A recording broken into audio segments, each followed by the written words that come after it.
10 nakapangingilabot na prediksyon ni Baba Vanga sa 2025. Si Baba Vanga na kilalang Bulgarian mystic ay patuloy na nagbibigay inspirasyon at kontrobersya dahil sa kanyang mga prediksyon na patuloy na gumugulantang sa mga tao. Kilala bilang The Nostradamus of the Balkans, ang kanyang mga hula ay nakapagbigay ng malalim na pananaw sa hinaharap mula sa mga makabagong teknolohiya hanggang sa pandaigdigang tensyon. Para sa susunod na taon, ang mga prediksyon ni Baba Vanga ay nananatiling usapin ng diskusyon at pagninilay-nilay. Sa kabila ng kanyang pagpanaw noong 1996,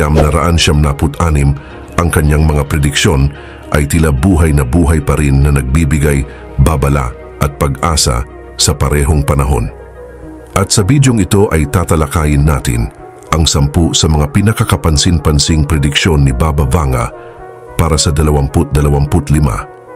Makakakita tayo ng mga ideya tungkol sa potensyal na pakikipag-ugnayan sa mga alien, malalaking pagbabago sa medisina, paglitaw ng bagong enerhiya at marami pang iba. Contact with aliens. Sa susunod na taon sinasabing magkakaroon ng unang opisyal na pakikipag-ugnayan ang sangkatauhan sa mga nilalang mula sa ibang planeta. Ayon sa propesya ni Baba Vanga, maaaring maganap ito sa isang malaking kaganapang pampalakasan na dadaluhan ng iba't ibang bansa. Ang kaganapang ito ay maaaring magbukas ng bagong yugto para sa science and technology, ngunit maaari ring magdala ng pagkabahala sa kaligtasan ng tao. Development of telepathy. Ipinahayag ni Baba Vanga na sa susunod na taon ay magiging posible na ang telepathy bilang paraan ng komunikasyon. Ang technology na ito ay maaaring magmula sa pagsasanib ng agham at neurotechnology.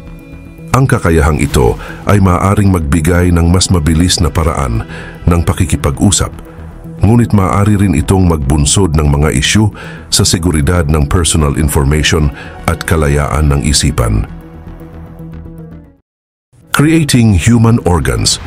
Sinabi ni Baba Vanga na sa kasalukuyang taon, ang mga scientist ay magiging matagumpay sa cultivation ng mga human organs sa laboratorio.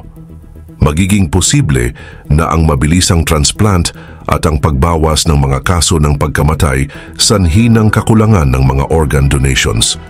Ang tagumpay na ito ay magdadala ng malaking pagbabago sa medisina at magbibigay ng pag-asa sa mga pasyente sa buong mundo. Discovering new sources of energy. Ayon sa kanya, sa susunod na taon ay matutuklasan ng isang bagong pinagmumulan ng enerhiya na maaring mapapanatili at hindi nakasasama sa kalikasan.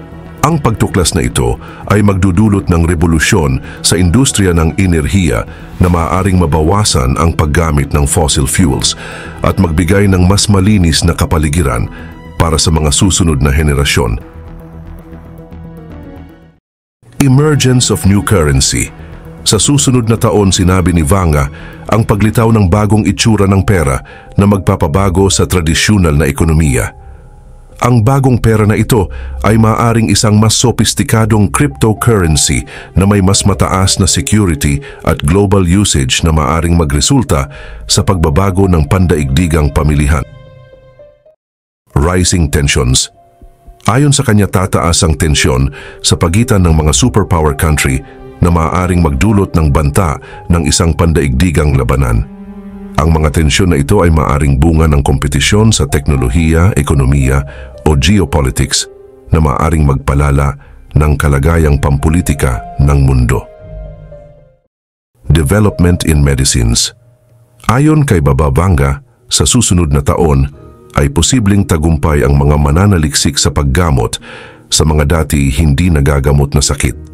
Magiging mas abot kaya at epektibo ang ilang mga therapy na magbibigay ng bagong pag-asa sa mga pasyenteng dumaranas ng mga malubhang kondisyon tulad ng cancer at HIV. New World System. Sinabi niya ang paglitaw ng isang bagong pandaigdigang sistema na maaaring magdulot ng pagbabago sa istruktura ng kapangyarihan sa mundo.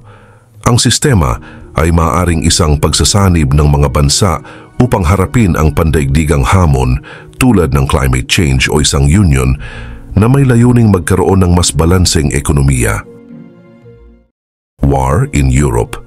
Sinabi ni Baba Vanga na magkakaroon ng isang malawakang digmaan sa Europa sa susunod na taon.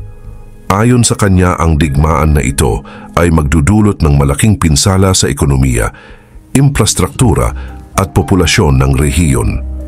Sinabi niya na ang mga tensyon sa pagitan ng mga bansa ay maaaring mag-ugat mula sa mga hindi pagkakaunawaan sa teritoryo o pampulitikang ideolohiya na maaaring magbunsod ng isang mas malawak na alitan sa kontinente.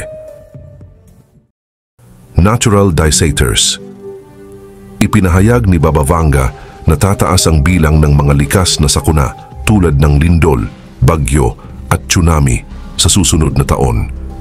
Ang mga sakunang ito ay maaaring magdulot ng malaking pinsala sa mga apektadong rehiyon. Ang kanyang prediksyon ay paalala na dapat maghanda ang mga bansa sa pagharap sa mga ganitong kaganapan sa pamamagitan ng mga mas maayos na disaster management plan. Ilan lamang yan sa mga nakakikilabot na prediksyon ni Baba Vanga sa susunod na taon. Bagamat walang katiyakan kung magkakatotoo ang mga ito, ay nagbubukas naman ang kanyang mga hula ng mga diskusyon tungkol sa teknolohiya, medisina, kalikasan at ang kinabukasan ng sangkatauhan. Ang kanyang mga propesya ay paalala na ang hinaharap ay puno ng posibilidad, mga pagkakataon na dapat nating gamitin para sa kabutihan ng lahat. Subalit wag nating kalimutan na tulad ni Nostradamus, si Baba Vanga ay isa ring tao na may limitadong kakayahan at kailanman ay hinding-hindi mapapantayan ang kapangyarihan ng Diyos na lumikha sa lahat.